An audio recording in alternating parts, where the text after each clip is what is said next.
Tias bingung mencari keberadaan Dean. Dean tidak kunjung kembali. Tias pun mencari Dean kemana-mana.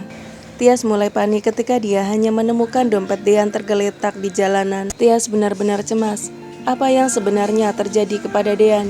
Kenapa dia tidak juga melihat keberadaan Dean? Tias pun kembali ke tenda dan menceritakan kepada Om Erwin kalau dia menemukan dompet Dean di taman yang banyak bunga lilinya. Tetapi dia tidak melihat Dean. Om Erwin menjadi cemas. Om Erwin berpikir pasti terjadi sesuatu pada Dean dan saat ini Dean menghilang. Aura dan Bu Yuni yang baru datang tidak kalah terkejutnya setelah mendengar Dean tidak ada. Aura bertanya kepada Om Erwin dan juga Tias apakah papanya hilang. Om Erwin dan Tias menjadi bingung bagaimana harus menjawab pertanyaan Aura. Bu Yuni juga menjadi cemas apa yang sebenarnya terjadi dengan Dean. Lalu kemudian Bu Delina, Dilan, dan Pak Farhat tampak mencari-cari keberadaan Hani. Setelah mobil yang dikendarai Dilan menabrak Hani, Bu Delina dan Dilan menolong Hani. Mereka juga membawa Hani. Tetapi mereka tidak menyangka Hani malah menghilang. Bu Delina melaporkan kepada Pak Farhat bahwa dia telah menemukan Tiara. Namun siapa sangka sesampainya Pak Farhat di tempat Bu Delina menolong Hani, kini Hani malah pergi. Pak Farhat senang ketika mengetahui kenyataan Tiara pergi. Pak Farhat takut kalau Hani bertemu dengan Bu Delina, rahasianya akan terbongkar. Bu Delina pasti akan bertanya macam-macam kepada Hani. Apa yang terjadi kepada Hani dan apa yang telah dilalui oleh Hani. Pak Farhat khawatir Hani akan membongkar rahasianya kepada Bu Delina. Sementara itu Hani yang berhasil kabur dari rumah Bu Delina akhirnya sampai juga ke rumahnya. Kepulangannya disambut dengan kemarahan Pak Sigit. Abel tahu betapa marahnya papanya kali ini.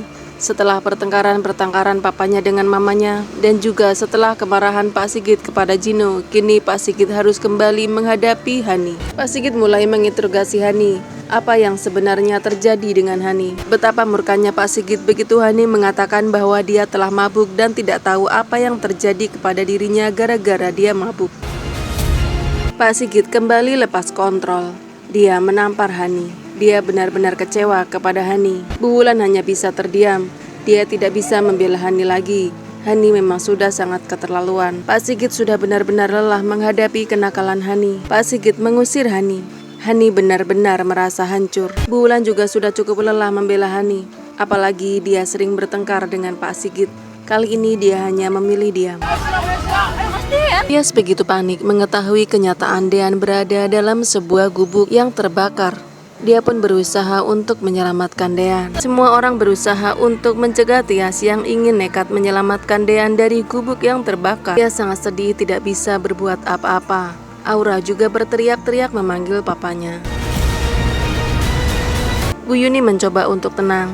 Dia tidak ingin panik sehingga membuat Tias dan Aura semakin panik. Bu Yuni mencoba untuk menenangkan Tias dan Aura. Sedangkan Tias hanya bisa berdoa. Dia tidak bisa menerobos kobaran api karena semua orang menghalanginya.